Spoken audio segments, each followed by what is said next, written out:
kako ste došli na ideju i koliko je trebalo da se uloži da biste stvorili ovako prelep ambijent? Došli smo na ideju, putovali smo ja i supruga dosta po svetu i videli smo kako se primaju gosti i kako ljudi prolaze sa turizmom uopšte.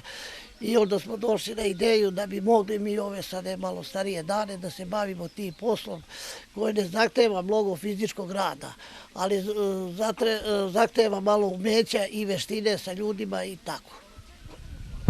I koliko je to koštalo i da li ste imali potrebe da uzmete nekakav kredit? Nama je, što se tiče objekta i ovoga dodatnih sadržaja, nama je skoro bilo sve i pre toga uređeno. Tu smo malo nešto još isfinansirali, tako da nismo uzimali ni kredite, nismo ništa. Sad smo bili na promociji pristup kreditima iz Evropske unije i videli smo kakvi su uslovi i to sve. Sve ono što je rečeno, to je normalno da se pokrije sve računima i to, ja mislim, tako i treba, ali nama zašto bi trebao kredit, ne kredit, nego subvencija, mi ne možemo da iskoristimo za ono što nama treba. Nama treba prvenstveno da se uradi ovde ulična rasveta, da bi gosti mogli, ovo je dole javna površina, javni put, da bi mogli da odu do prodavnice i da ne nose fenjer. A ja, da mi pošteno kažem, prinuđen sam da upalim fenjer od mojega pokojnog oca što je nosio na kolima, da gosti odu do prodavnice i da se vrate. Smatram da naša lokalna uprava treba da ima sluha za to i da nešto učini na tom planu. Koliko imate smeštajnog kapaciteta i da li ima potrebe za još većim brojem? Mi može da smestimo 10 osoba, a može da se smesti mnogo više. Evo sad je letnja sezona, svaki dan zovu, mi smo već ispunili, skoro za 2 mjeseca smo ispunjeni. Gledat ćemo da proširimo još neki vajat, to je malo atraktivno na selu, da se ljudi osjećaju stvarno da su na selu. Vi ste konkurisali za najlepše dvorište, zapravo vi ste i pobednici prethodnih godina bili. Pa jesmo, mi smo konkurisali. Mislim da više ljudi treba da učestvuju u tome. Ja mislim da ima dosta lepih dvorišta, ali ljudi nešto se uzdržavaju, neće da učestvuju u tome. Treba ljudi da učestvuju, da bude veća konkurencija, onda je ta nagrada milija i dražija nego kad učestvuje par dvorišta. Zanimljivo je da sada imate goste iz Nemačke. Pa imamo goste iz Nemačke koji su rezervisali preko sajta, koji su nas našli u Nemačkoj, koje nismo poznavali i oni će da budu, došli su na 20 dana, rezervisali, međutim kad su došli videli kako je garašu, oni su produžili, bit će 2 mjeseca. Tako da su i mi to oberučke prihvatili, bit će nam dragi cijeli 2 mjeseca. Da li ste već imali nekih zakazanih poseta i gostiju i da ste to morali da pomerite? Pa imao sam jedne iz Slovenije koji su trebali u tom periodu da budu i bilo mi jako neprijatno, zvao sam čoveka, tako da će ta porodica iz Slovenije biti deca u Bačvi ili on i supruga, a oni će da budu u dvokrevetnom i našli smo kompromis da će sve da bude izglađeno kako treba. Na izlazu iz dvorišta ovde stavili ste tablu na kojoj piše dođete kao gosti, odlazite kao prijatelji. Otkud vam to? Pa to mi je došla ideja zato što u stvarnosti jeste tako. I tako da sam ja samo malo to formulisao da to bude napisano da ljudi pročitaju.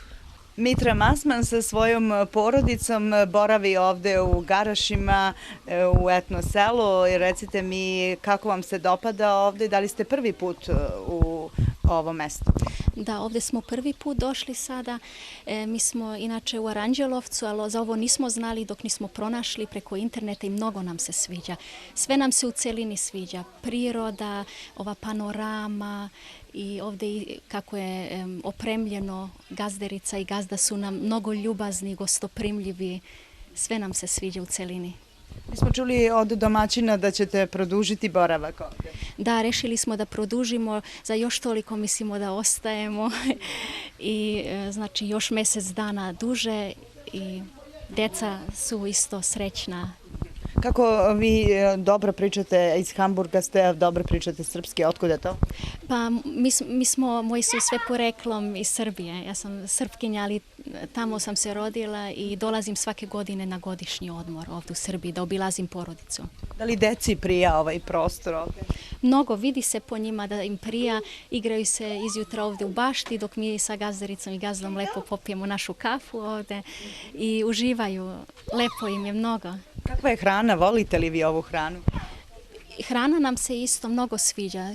Kupujemo sve našu ovu iseranu, ovdje domaću, da, i deca to vole, zdrava hrana.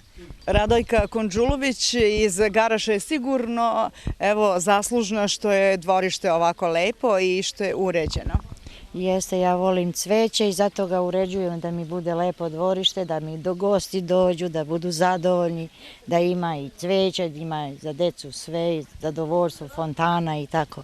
Muž kaže da ste puno putovali, da li ste negde vidjeli ovako slična dvorišta? Pa vidjela sam, ali koje god ja nemam, ja ga nabavim, kupim ga i nabavim i tako. Još nisam pokupovala sve što ja volim. Znači tek ide? Još malo ide sezona pa ću da vidim još nešto. Šta najviše volite? Sam videla preko interneta i tako sam rekla mužu da mi napravi. Ove mali vajatić, ove žalosne dudiće, ove stablašice. Ruže su vam prelepe, otkuda? To smo naručili iz Kikinde, stablašice i tako sam volim što padaju dole. Šta će još ulepšati vaše dvorište? Koje je cveće? Još cveća treba da nabavim, neki muškatli, još da bude i malo koje može u zemlju da ide. Da li je teško održavati cveće? Nije teško ako ga voliš, ako ne voli njemu je teško, a ja uživam u tim. Šta kažu gosti? Svi su zadovoljni kad dođu i koji god nam gosti dođu nam po 2-3 puta i tako srodili smo se s njima kao da je naša porodica. Kako stignete i u kuhinji, da li vam neko pomaže? Pa mi apartmane izdajemo, ne spremamo hranu, ja dobrovoljno nekad napravim lepinje, pitu ili tako neki kolač i tako ih poslužim. Jer tu dođu porodice, ali deca ne jedu sve kao što mi spremamo i tako. Evo, ovdje ću ja malo da poslužim moje drage goste, prvenstveno ovi koji borave ovdje, a posle i ove što su mi došle u gosti iz Aranđelovca. Pa živeli! Živeli moji cenjeni gosti. Prvo ja da probam da je dobro. Super. Evo, pored turizma, ja se bavim kao hobi, mi je duborez, pa radim raznorazne likove, idem i po izložbama po celoj Srbiji i ima likova, ima skulptura po dvorištu, to sam sve ja radio, bavim se tim, to me ispunjava, tako da radim i ove stolice za crkve, radim golubove, radim sve živo od drveta što ima. U posetu porodici Konđulović danas je došla i Komisija turističke organizacije Aranđelovca. Oni su, kako smo rekli, i konkurisali za najlepše seosko dvorište. Sa nama je danas Jelena Sujković, vršilac dužnosti direktora turističke organizacije Aranđelovca. Recite mi, kažete, ovdje se osjećate prelepo, koji je vaš zadatak danas da ocenite ili da još možda kažete samo neko uputstvo da se popuni, kako reče domaćica, još cveća i da to bude stvarno prelepo. Upravo tako, mi smo danas u stvari prvenstveno u posjeti porodicama koje su došle ovdje na odmor, a nalazimo se u dvorištu koje je 2 puta osvajalo prvo mesto u akciji Ulepšajmo svoj grad koje se godinama unazad održava, tako da možemo da kažemo da između ostalog jedan deo komisije je ovdje, drugi deo iz javnog komunalnog preduzeća Zelenilo nije, zato što oni daju te savete, mi se ne bavimo davanjem saveta, ali svakako mislim da je jako bitno to što smo došli da zabeležimo sada trenutno stanje, a mislim da verovatno i kadrovi koji će vaši gledaoci vidjeti zaista pokazuju to da je ovo jedno od najlepših dvorišta u Aranđelovcu. S obzirom da se radi o seoskom domaćinstvu i u ambijentu maltene netaknutoj prirodi, može samo u stvari da doprinese tome da kažemo da je zaslužno u stvari 2 godine i 2 puta u stvari ovo dvorište i bilo proglašeno za najlepše dvorište Aranđelovca.